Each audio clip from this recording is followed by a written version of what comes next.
Pražský Karlín, který byl jednou z nejvíce zdevastovaných lokalit při katastrofálních povodních v roce 2002, má dokončenou protipovodňovou ochranu. Posledním článkem do skládačky bylo vybudování retenční nádrže a čerpací stanice v blízkosti Rohanského nábřeží. Stavba je součást protipovodňové ochrany Karlína a zároveň funguje tedy jako odlehčení pro případné dešťové události.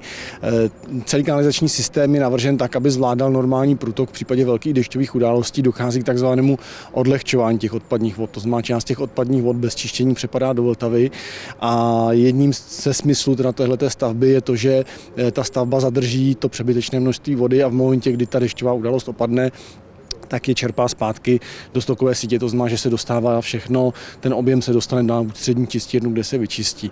Je tu pod náma 6 000 kubíků, ta retenční schopnost, což by mělo vystačit pro ty běžné dešťové události. O výstavbě protipovodňových opatřeních v Karlíně, který byl z větší části vyplaven právě vodou z kanalizační sítě, rozhodlo vedení metropole ihned po povodních v roce 2002. To je skutečně strategická stavba pro Prahu, protože je to vlastně nějaký poslední díl do skládačky protipovodňové ochrany Karlína a tím tedy samozřejmě celé Prahy.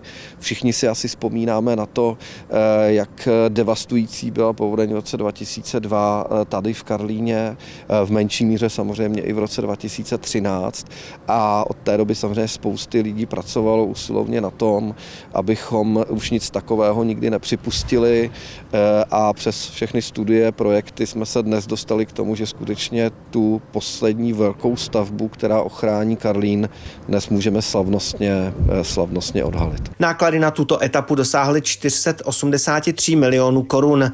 Investorem byla Pražská vodohospodářská společnost. Jaroslav Šetlík, Televize Praha.